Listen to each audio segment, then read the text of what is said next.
Hey, this is CSB853 coming at you. Kind of bring that noise, but more like information. With everything going on in the world, I hope everybody's safe. Keep yourself, clean. Anything like that. Just try to be safe. Stay home if you can. I know everybody's doing it and it's getting annoying, but just try to be safe, basically. And I hope you and yours are doing all right. Um, you know. But the reason that I want to talk today, because even with everything going on, this kind of got lost in the shuffle. Some people talked about it, but I want to bring it up because I came across it and I've been sitting on this for a minute. So I don't know what's going on lately with everything going on. This may change stuff, but these TV reboots. So for example, I have a niece who's extremely into Charmed.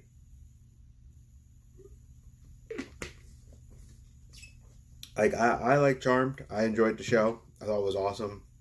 Like Piper, Page, and Prue, all that stuff. Thought it was really good. And Phoebe.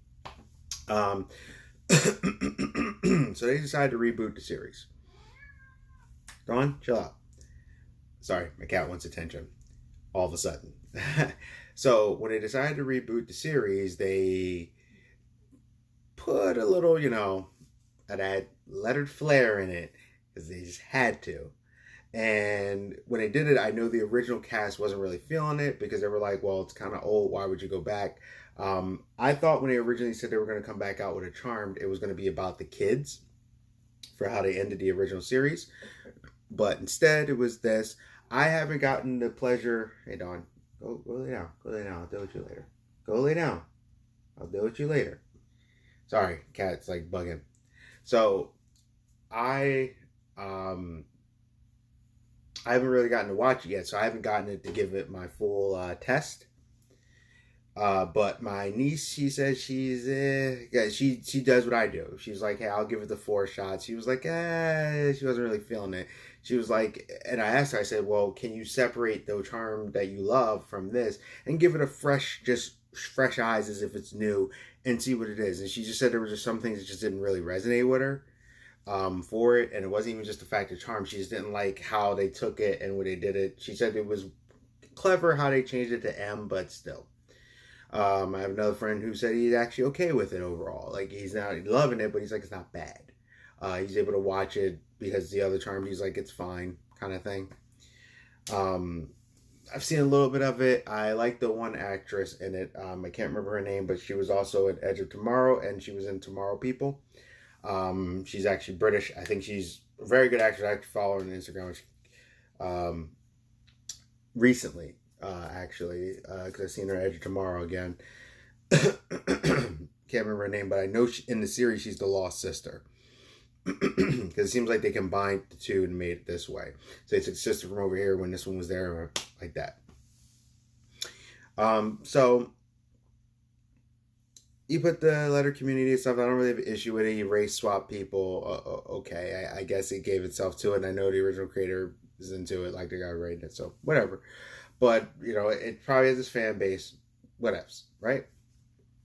So now, here's where I start having a problem.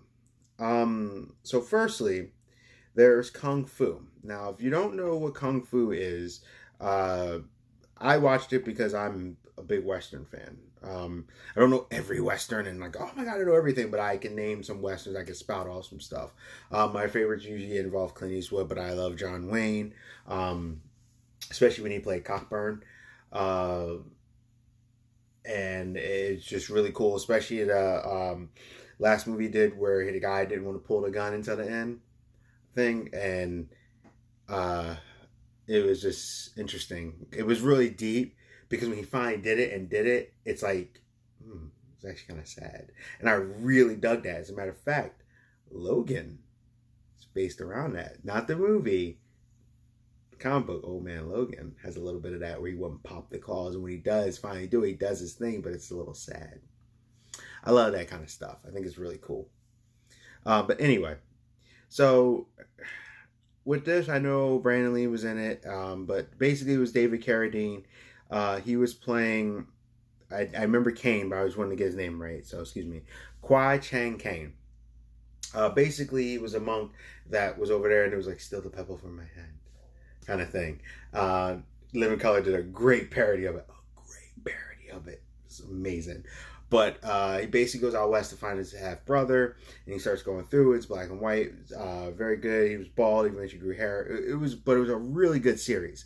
I watched it when I was younger. I'm a fan of it. I haven't watched it in a while. That's why I said I wanted to make sure I had the names. But his half brother, and they just call him Grasshopper. That's when you hear someone go, "Yes, Grasshopper." It's actually from Kung Fu. Now, I remember also too with Kung Fu. Later, they had there was a movie because they talked about that this might have been taken from Bruce Lee because he had a story called The Warrior about going out west. It was an interview like a year prior, and then Warner Brothers, he was having trouble pitching it. Then they did it. So a lot of people believe they stole it. And I'll say yeah, because that sounds like something Bruce Lee would have came up with. At the same time, he still had a wonderful career. It just sucks that it happened because David Carradine, that literally launched padded David Carradine's career, and Bruce was kind of already there with being Kato and stuff. Kato, Green Hornet, I don't care. The series was cool. The old series, I liked it. So just want to get to the things, so make sure I don't miss them all. Because I've seen them all. I just want to make sure I'm not missing nothing. All right, so then you had the Kung Fu movie in 1986. Now I remember that because my mom actually turned me on to that.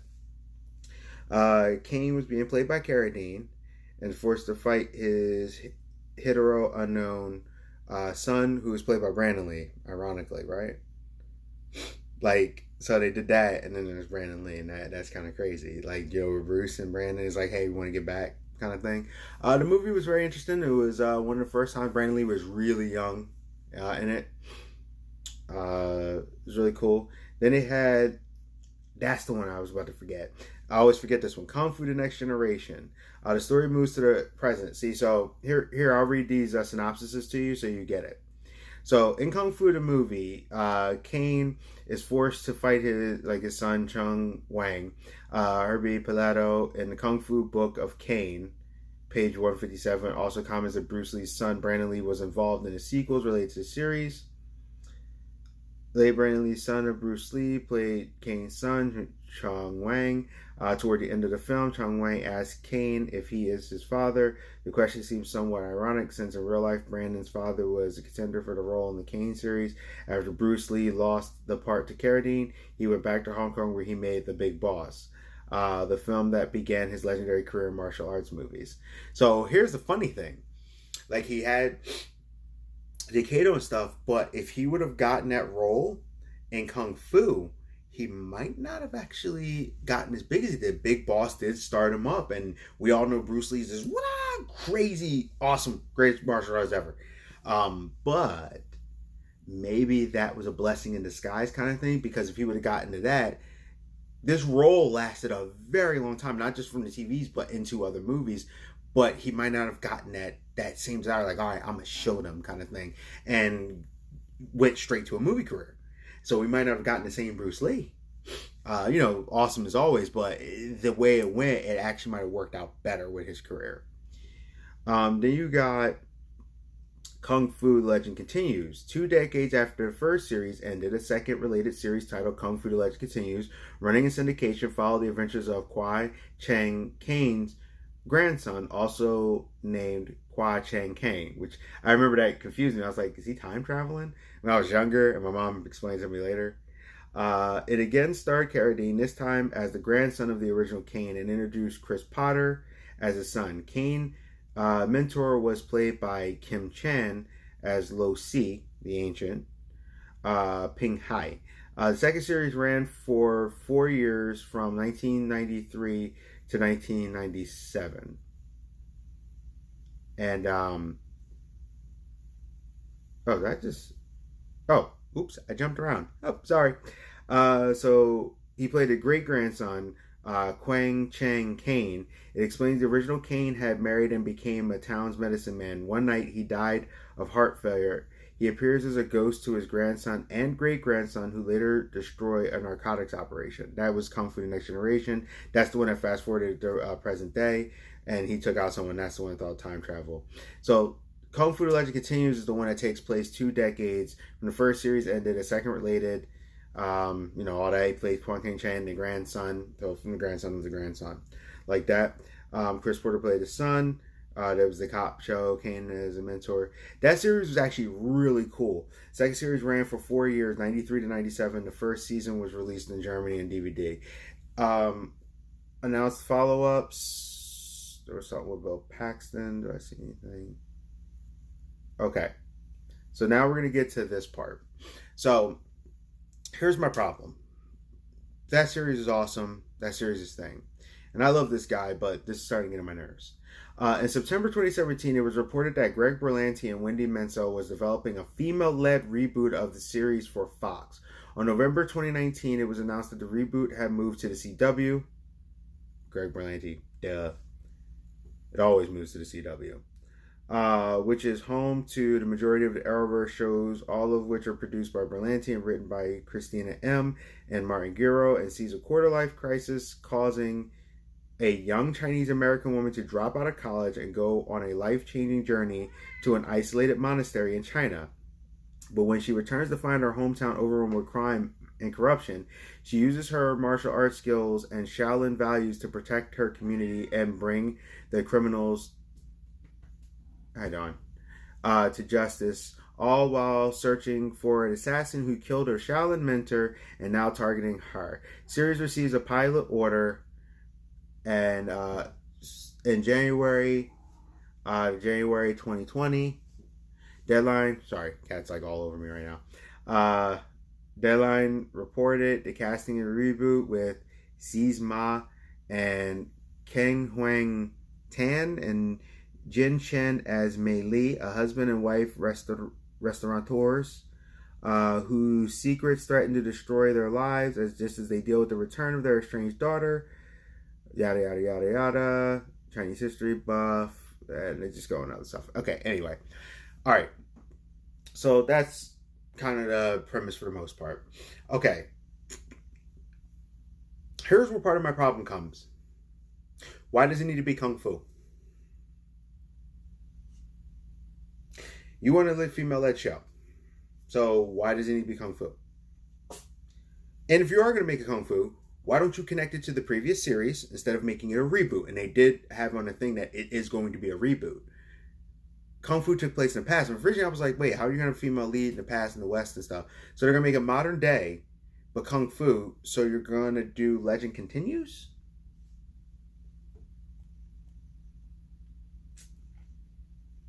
Okay.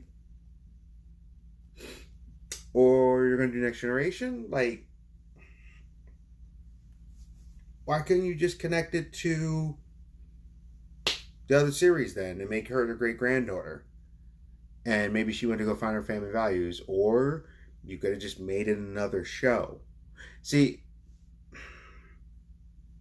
that's where I have the issue. I'm like, why do you have to reboot it and then do these things and then go, well, see, this is this, but now it's this. And then a lot of the fans are not feeling it. I like Kung Fu. Like I said, I just read the things. So I didn't want to miss anything. But I've actually followed Kung Fu through most of my life because I like Westerns. I love Kung Fu, especially from, kid from the 80s. And then they got the thing with Greg Berlanti and also doing, if I remember correctly, Lost Boys. Because that's what we asked for, right? We asked for the Lost Boys. So let's see here. Let's see. So now we had the Lost Boys franchise. Now the original Lost Boys had like Kiefer Sutherland, the Coreys.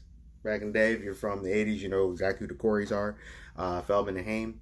And a few other people. Awesome movie. Even to this day, that movie's still cool. It had what's name from Bill and Ted. And it was just, he was like, yeah, I'm gonna get you, sucker. And they had the dog. And it was just a cool series. Or a movie. And one day I'll review it. Because I think I finally own all of them. So original Lost Boys starred Jason Patric, Corey Haim, Keith Sutherland, Jamie Gertz, Corey Feldman, Diane West, Edward Herman, Alex Winter, Jamison Newlander, and Bernard Hughes. Lost Boys was a really interesting type of movie, especially the song. So, one day I'm going to review, because there's actually three, if you didn't know. There's The Tribe and The Thirst. So, The Tribe was a direct sequel in 2008. Corey Feldman returned as Edward Frog with a cameo by Corey Haim as Sam Emerson. Keith Sutherland's half-brother, Angus Sutherland, played the lead vampire. Pretty cool, right? So, Sutherland and the Sutherland.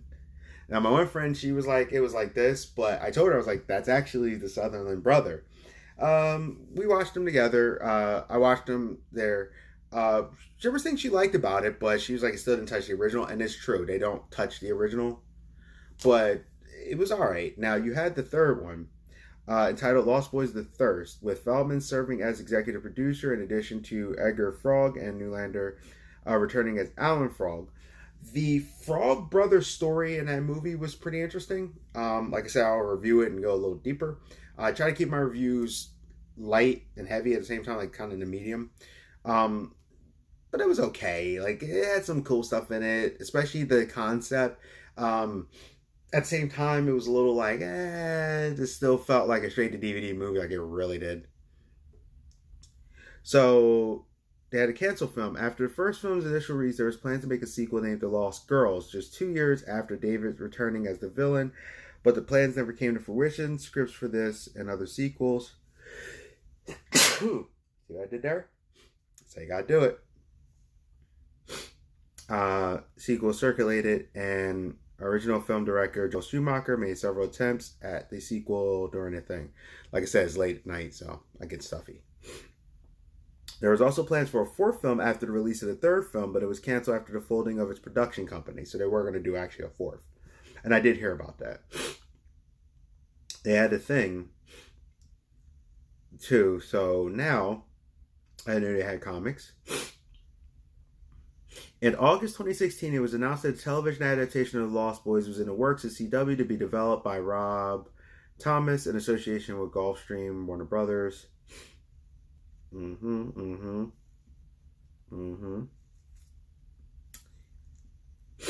Now, I thought that this was dead in the water after a while since 2016.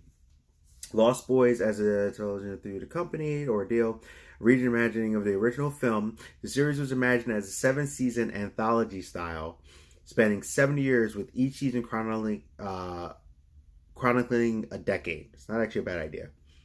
The first season would be set in San Francisco during the Summer of Love in 1967. The series setting antagonists, human characters, and story would change with each season. That's also not a bad idea. With only the titular vampires remaining the same, as the series would explore what it means to be immortal. While the project did not go to pilot during the 2016-2017 development season, the network remained invested in the property as Thomas became preoccupied with his work on the Veronica Mars revival. Heather Mitchell joined The Lost Boys as a writer and executive producer, developed the project, which landed on a pilot order in January 2019. The new log line for the series read, "Welcome to sunny seaside Santa Carla, home of beautiful boardwalk, all cotton candy you can eat, and the secret underworld of vampires. After the sudden death of their father, 2 brothers moved to Santa Carla and their mother, who hoped to start anew in the town where she grew up, but the brothers find themselves drawn deeper and deeper into the seductive world of Santa Carla, eternally beautiful and youthful dead." Let's see. Catherine Hardwicke would direct. Cast Tyler Posey as Michael Emerson, one of the brothers, and Kiel Sanchez as the mother. Lucy Emerson as Madeline Rami and Dakota Shapiro were additionally announced to the main roles. Vampire Gang. After CW passed on the pilot in May, once again deciding to retool the project through the time-off cycle, Warner Brothers Television released the entire cast of the pilot the following month, with the exception of Rahami and Shapiro, whose options were extended. The duo are set to co-star in a new reworked pilot, which is scheduled to be filmed by the end of 2019. Now, here's my problem. First off, Kung Fu doesn't sound like... It sounds like they took aspects of Kung Fu, but that could have been something else. And that could have been really cool. it could have been similar to Vanishing Son. You don't know what that is? That was an awesome show back in the day. With their brother on the run and stuff. Actually, it sounds a lot like it now I'm saying it. But you should check out Vanishing Son. So I don't know, because I feel like it's gonna be that CW, and don't get me wrong, I actually like CW shows. I'm one of the people who loves the Arrowverse, so I don't care. You can come at me. I don't care. I like what I like. I like the Arrowverse shows. I watch all of them. But it seems like this is going to be pushing the agenda, and sometimes that can get really bad. Supergirl did it once where it was like the president was saying all aliens are allowed, but then they had the lesbian lover to a character in the show. I'm not going to say it just in case you didn't see it. And then the dad didn't like it. He was like, they're trying to make us build a wall. And I'm like, the president literally just said that everybody can come in, aliens and all, and welcomes everyone. So you broke the story just so you could say a complaint rant about Donald Trump? Seriously? The orange guy? Like, it was stupid. No, you're going to tell a story, tell a story. They have to do that sometimes with some of the shows. Batwoman does it too, where they'll go really hard into a thing that feels like 20 years ago with the gender politics, instead of just telling the story. When they tell a story, it's at least enjoyable, but when they go that deep, it's like, what are you doing? Why? That's like from 20 years ago, and it feels outdated. You need to update your references to this community and where the world's at right now with it. That's why a lot of people don't like it. I will say this, and then I'll get back to my point. The CW shows, Black Lightning is amazing. It's written well, done well, handles race well, everything. Black Lightning is And Legends is just great because they're nuts. I'm going to tell you what my favorite one is, but I love the writing and how they handle Black Lightning so much. I think it's just so smooth. So my problem with Lost Boys is the decades thing actually sounded really cool, because they could have did a thing with each decade that led up to the first movie, and then you could have seen how they got to that point. That actually would have been kind of cool. But I got a weird feeling that after releasing all the actors except for the two, and they're retooling it again, I got this weird feeling it's going to be, they're going to kind of SJW it. I hate to say it that way, and I know people are going to be like, oh, but it is. They're going to put a lot of the politics and things, and it could work depending on how they do it. But I'm like, if you modernize it,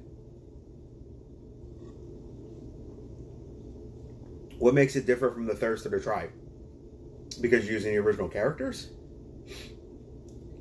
Now, like I said, they can, if they get a strong writer, they can pull this off. They can. But right now, I just feel like they're going to be woke. That's the word I'm looking for. And I'm hoping they're not super woke, where they're like, okay, woman, I am woman, hear me roar, roar. I just want her to be a woman, a normal person. She's just got the skills to pay the bills.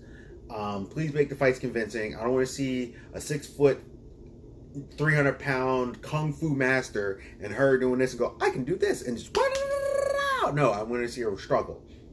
Like Tessa Blanchard from Impact when she wrestles dudes. She wins, but she takes a beating. And I got to give him credit. It's convincing because she'll catch him. So it's really cool. And she moves like a luchador because she knows she's getting tossed around, because she's like, hey, I'm 130 pounds, 125, just like a lightweight luchador. I got to move. I got to stick. I got to hit. And she's very strong. A lot of people don't realize that. But anywho, that's what my saying. I don't know if I'm excited about these. Kung Fu, I feel like it's in name, and I'm like, you could have just called it something else and dealt with something, but I guess maybe sell it by name. Lost Boys, that actually, the premise sounded interesting. I'm just hoping that they kind of stick to that time jumper, and if they don't, make it very interesting, but it's going to be hard. And to me, I'm like, honestly, try to get some of the actors like Kiefer Sutherland and the Hames who are still alive. But anywho, this video has gone on for a while, so I'm going to get out of here and go do my thing. Got to do a few things. I'm going to bed. But just so you know, Stabler from Law and Order is getting a TV show. And that's awesome, because Stabler is the main reason why I watched SVU. So yeah, and I don't know, I guess the NBC hadn't worked it out. I know he just had Happy and how it's gone. So yeah, I'm glad NBC pay that man what he owes, because Stabler is one of the best characters on those shows. Like, he's the best character of those shows. He's one of the best cops I've seen on TV.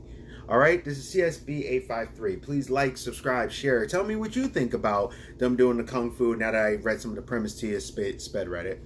And tell me what you think about the Lost Boy reboot. I like the time thing, but now they're not doing it. I don't know. I feel like it's going to get a little woke. And I don't know if I want all that. It's going to be, I'd rather them just tell the story of a thing, and I would really like it to be set in the past, but, like the 90s or something, that'd be cool. Or maybe make it like a sequel to the first one, and kind of the tribe and stuff was later, so kind of do it in between. But who knows? We'll see with the trailers, but so far I'm not really confident. They keep stopping and redoing it, but we'll see. So this is CSB853. Please like, comment, subscribe, and share. Thank you for your time. I know this is a long one, but I just wanted to do some reading and do some talking, okay? And you can follow me on social media. My Twitter is the same thing, CSB853.